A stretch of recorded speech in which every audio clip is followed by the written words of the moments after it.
Welcome back to the Lipedema Podcast. We are your host, Shell and Tiana, and today we are doing a little, snack of an episode, a little bite-sized episode for you. Just Shell and I shooting the breeze. Yeah, a little snack.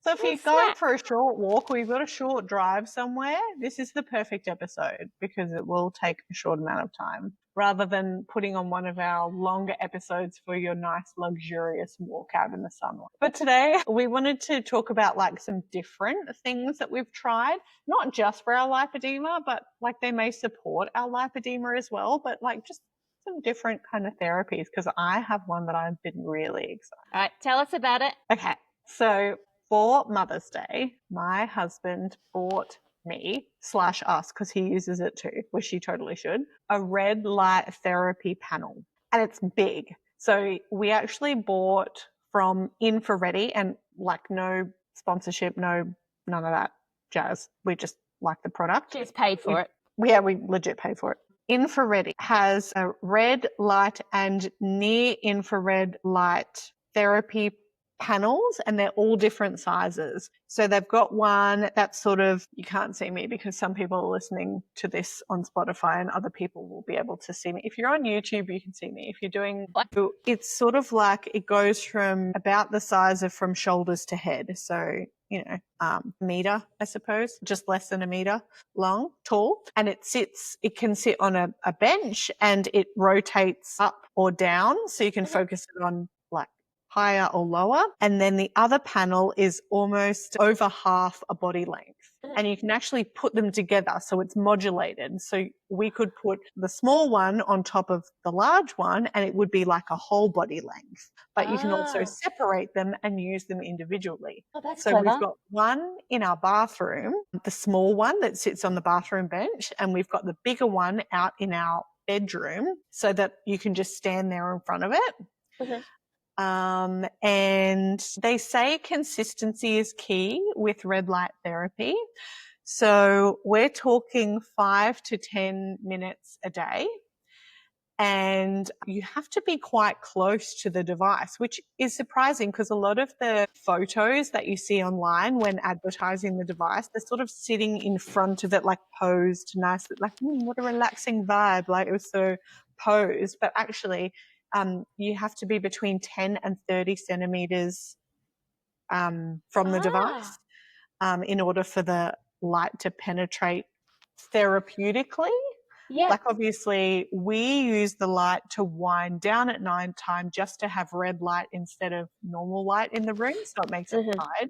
For that purpose, it can just be in the room as a red light. But if you want the therapeutic goodness, the healing goodness, then you sort of stand between 10 and 30 centimeters away. So here's me, stark naked, every night, standing in front of the red light device for 10 minutes, facing it, and then after 10 minutes it shuts off, and then turning myself around to stand with my butt to the red light device for 10 minutes, and then it comes off, and that's my red light therapy for the day. Matt, my husband, does the same thing. So we're alternating between, if he's in the bathroom, he'll put it on the bathroom and use the smaller one. But I'm usually outside because I need to get more of my body in, especially because I like to target my legs, and I've got a neck injury. I have a pinched nerve in my neck and it's flaring at the moment because I've been breastfeeding and putting my baby in and out the cot 50 million times a day. So I'm using it specifically for targeting the neck issue and then seeing what it does for my lipedema as well. But I'm finding, surprisingly so far, the effects have been less physical and more psychological. And my last period, my premenstrual symptoms in my luteal phase have been so much less, like less crying, less rage, less bitterness, and I do have some form of libido, which usually by day 16 of my cycle, my libido is gone, like completely gone. I read spicy novels on my Kindle, and I'm not interested in picking up my spicy novel for about 20 days within my cycle. Wow, okay.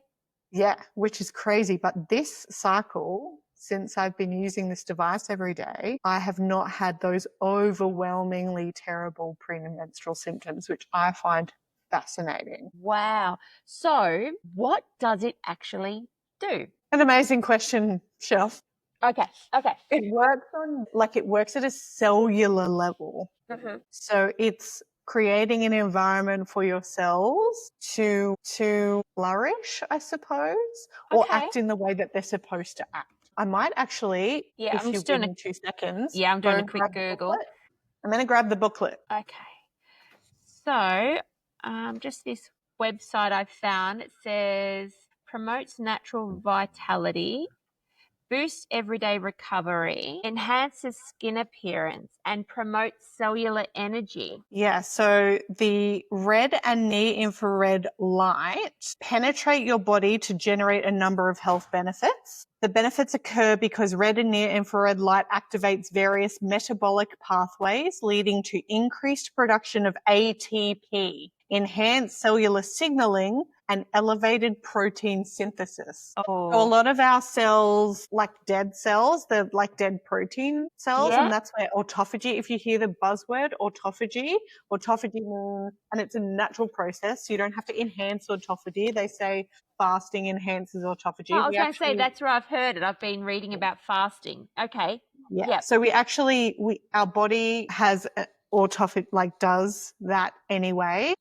You can boost it. It can work better, but it breaks down the broken proteins in your body, and then it will get absorbed or get rid of as waste. Now, we have a waste management problem as lipedema sufferers in that our lymphatic system is compromised. So if we pair this with lymphatic drainage and lymphatic support, that waste has somewhere to go, right? Yeah. So it's been shown to be effective for the following things, not limited to, but including muscle recovery, joint pain and arthritis, weight loss, skin health, anti-aging, mental clarity, sexual performance, hormonal balance, relaxation, and sleep. That sounds awesome. All the things. All the things. Yeah. So I'm not seeing the physical yet, but I'll take it for not every 28 days or 25 days feeling like the world is ending psychologically. Absolutely. Because that impacts everything. Yeah. My resilience is at an all-time low from about day 16 until I get 3 days into my period, and then the fog lifts and I'm like, oh my God, the world's not coming to an end. So yeah, it's been really good for that, but I'm excited to see some of the other benefits if I stick with it.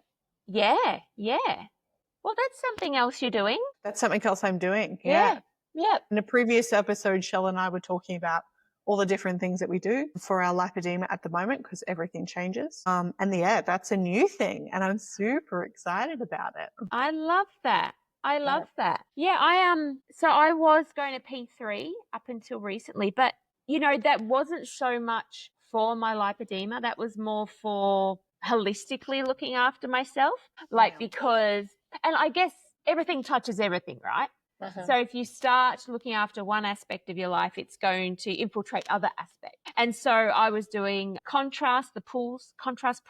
So going from ice, hot, cold, warm, and that's really good for circulation and joint pain, inflammation, mental resilience as well. So I had been doing that daily up until just recently.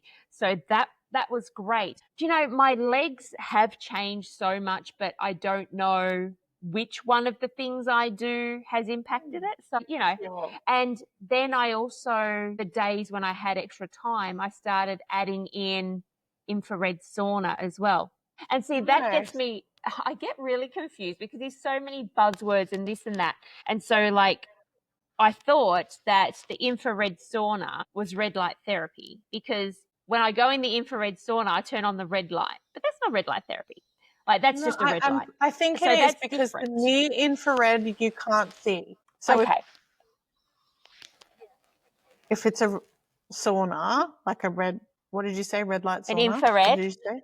Infrared sauna. It's the infrared you can't see, I think, but the red light you can see. So the infrared panel has both red light and near infrared, and the red light is the visible stuff and the near infrared is the stuff that you can't see, but it works in the cells. So I think you were doing red light therapy, Shell. Okay. And do you know what? One thing I did notice when I went from the sauna into the pools, I could feel my legs. So I don't know if anyone else has this, but I used to have this like loss of sensation like on my shins. Like my shins are a bit weird. Like it was just a different sensation. Like when I touch my shin, it doesn't feel like if I was touching my arm. It's different. And when I started going sauna and into the pool, I would feel the water on the fronts on my shins. And I was just blown away that it had activated like the receptors, like the sensors in my legs. And I actually started feeling the water. That's bizarre. Isn't in a that great just way. bizarre? Yeah. And when it first happened, I'm like, that's weird. But then it happened like every day after that. And I was like, wow. Okay. So something's waking up, something's working, it's like activating the nerves. Yeah, in a good way. So, because you were doing P3 pretty much daily, right? So, and like right now, because of all of the circumstances, you're not doing it. Can I ask, was there a period where you stopped doing it that you sort of craved it, or you felt like there was something missing? I mean, a lot was going on for you, so perhaps that wasn't sort of front of mind. No, I didn't, which is weird because usually I would. Yeah. But no, not this time. Not this time. I think there was too many other things in its place that I didn't. Of course. Didn't feel that I was, didn't notice the change, really. Yeah. There was a lot going on. But when you first started it, was it hard? Because like ice baths and stuff, that is hard work. Do you know what? It's hard every time. Yeah. Like it didn't matter like that I'd been going for 6 months. I'd been going every weekday for 6 months. It was still hard hopping in that ice bath.